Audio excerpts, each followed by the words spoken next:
Now what we want to do, we want to do one numerical example. You don't need to do the calculation. I have done the calculation in MATLAB, so I'm just reporting it. In order for you to have a feeling and see that what we mean by ill condition. Most of the examples that we have solved, you know, they were all very well conditioned.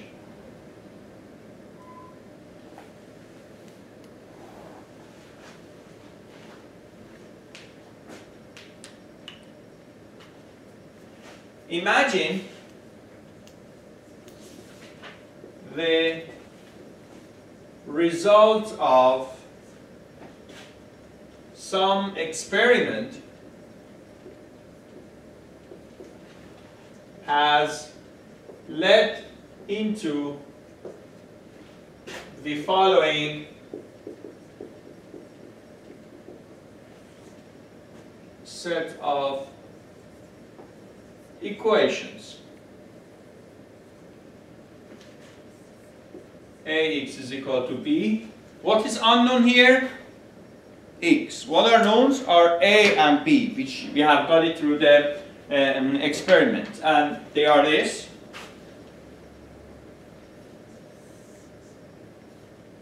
(93.477), 10.202, minus 28.832, 1.963, 32.816, 62.414, and 26.821, 36.816, 57.234, multiplied by x1, x2, and x3.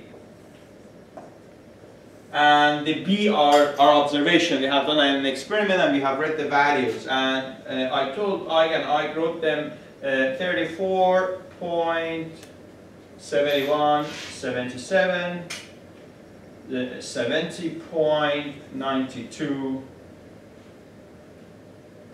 41, and 82.9271. Okay?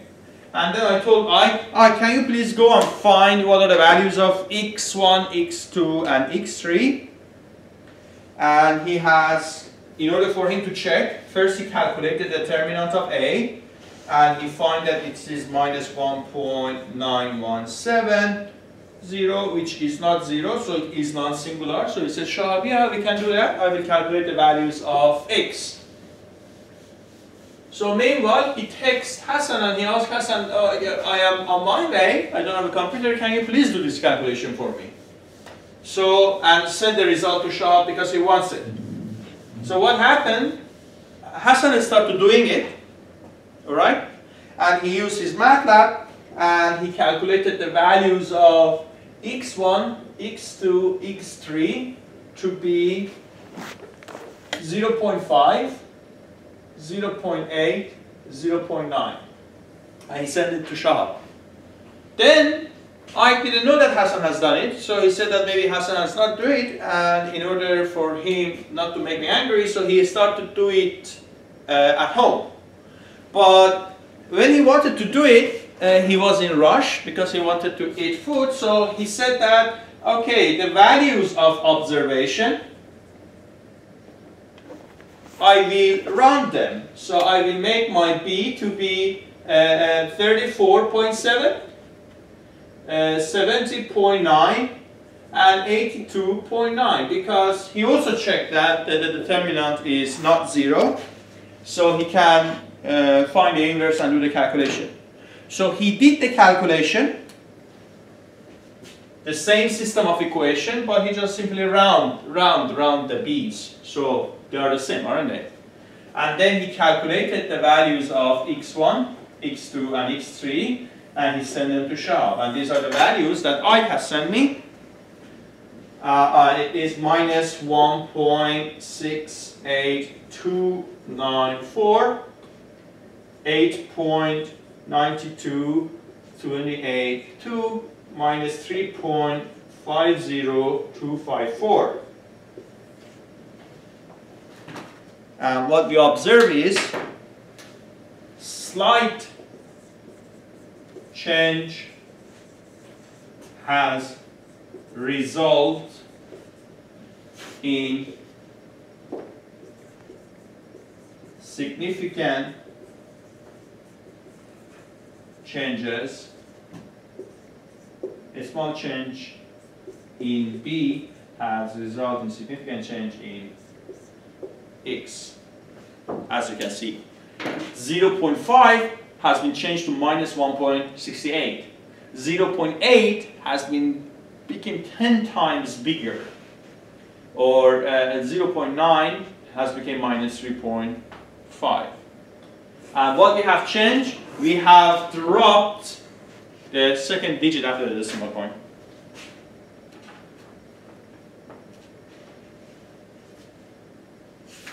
So what can we say about A? Is A is a good condition or ill condition? Ill condition. It's a very ill condition system. So for Ike, it would be much wiser to, before doing the rounding, he calculates the kappa and see what is the value of the kappa. Unfortunately, I have not calculated it, so I don't know what is the sigma 1 and what is the sigma 2, but sigma 3. So, but he could calculate the sigma 1 and sigma 3 and see that, oh, this is a big number, so he should not do the rounding. And if the number is small, you can use the common sense, and then you can say that, okay, you can do the rounding. What is the smallest value that we can get? 0. Well, as kappa is always greater than equal than 1, so the minimum value that we can get is 1. But we can get out, if we get 0, we put it somewhere else. Yes, I forgot about it. And if you get 0, then you will have this infinity. Yes.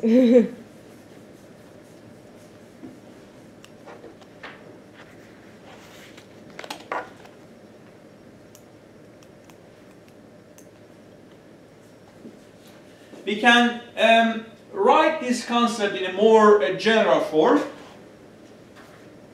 Can I erase this?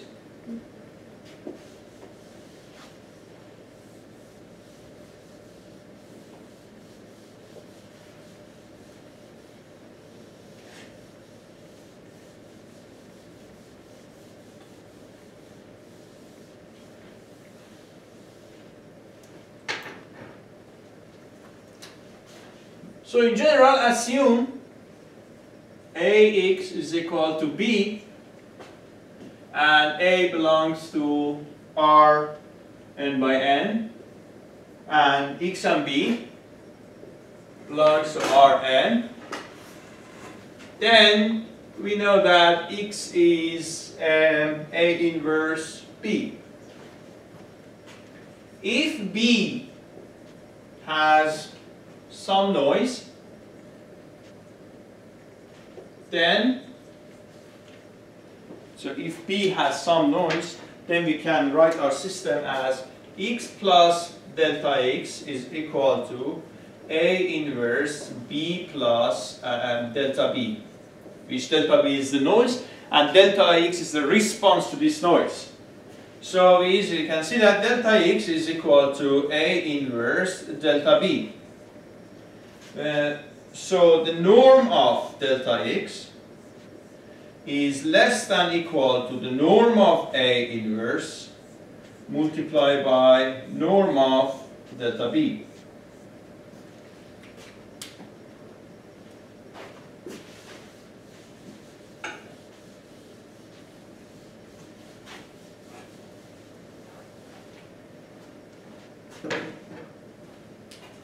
So for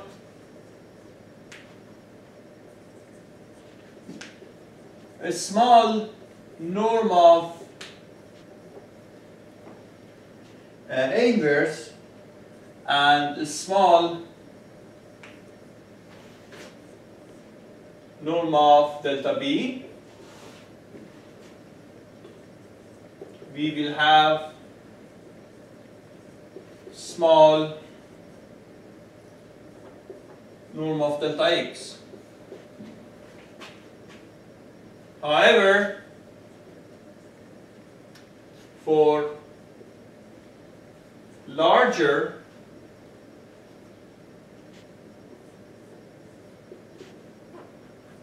norm of delta norm of A inverse, even with small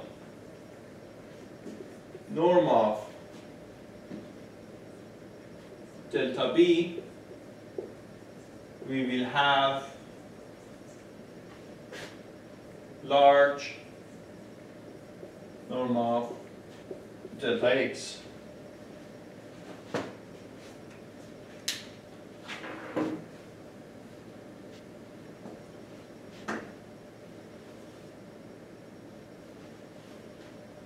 Let's associate this one, associate this sentence with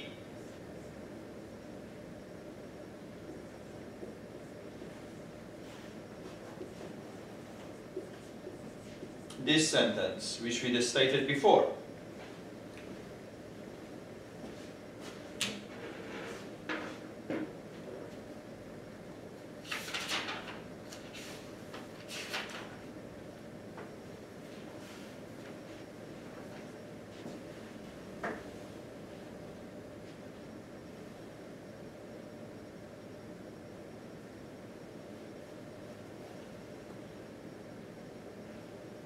I want you to think about this sentence, these two statements, which are the same, and for a minute or two, and then you tell me that how they are the same. So finish your writing if you are writing, and then I will give you the 1 minute.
Okay, your 2 minutes starts now.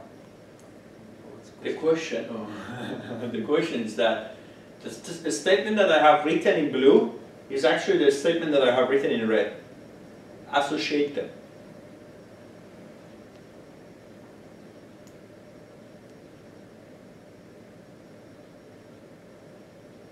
Because in order for us to have a small norm of delta x, in order to have a small value for delta x, norm of delta x, this should be a small. This should be a small. How does it mean that we should have this small?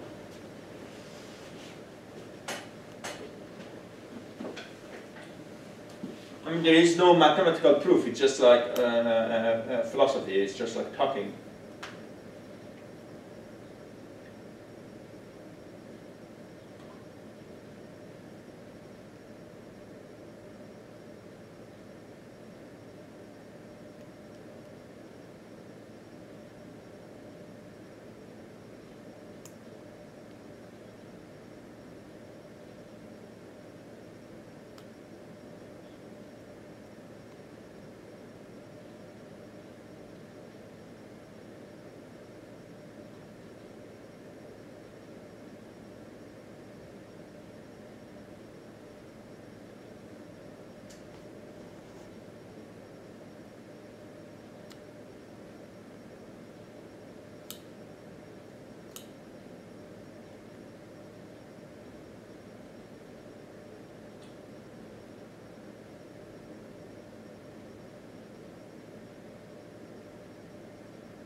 Dana?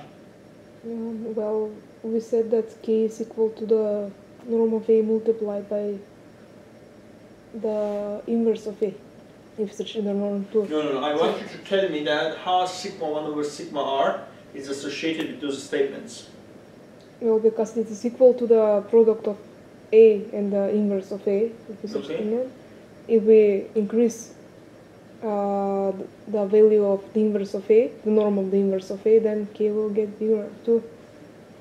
Or it's not connected with that. I don't know, you tell me.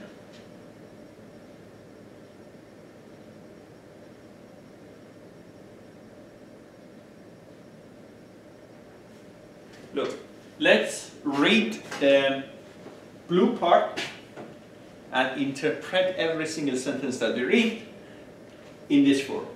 All right?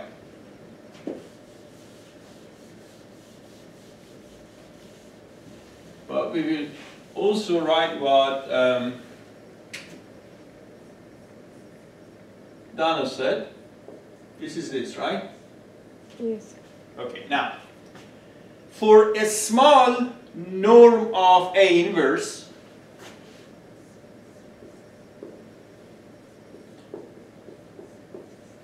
this is a small. So what does it mean? If this wants to be a small, what should the sigma r be? Big or large.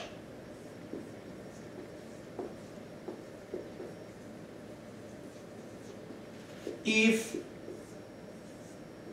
this is large, what is this? Fraction. Yeah, what is this fraction? What can we say about this fraction? It gets smaller. It will become smaller. Right? Which means kappa will become smaller. But if the norm of A inverse, which is 1 over sigma r, is large, this means that sigma r is small. So we get that sigma 1 over sigma r, which is already small, is large, which is the kappa. So that's why that if this is small, then we are alright. I mean, the noise will not affect much because the norm of delta x will be small, as the kappa was small value, so it was a well condition. In opposite way, it is not true. It is not true.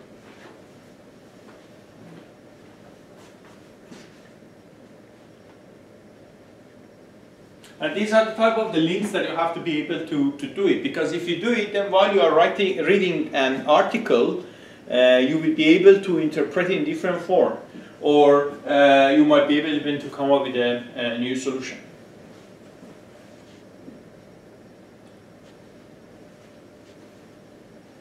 So this is the same as this, is the same as this, and is the same as the previous sentence that we wrote about kappa and well condition and A condition.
Now, the next thing that we have to start to talk is that talking about applications of this singular value decomposition, how we can use it in order to calculate so many of the terms and parameters that we have discussed till now, like the four fundamental subspaces, which is very important, or like the norm, because I said that I will tell you that how we can calculate the norm by using the singular value equalization, singular value decompositions. Already we saw that the norm of A is the sigma 1, we see the proof of that one and so on.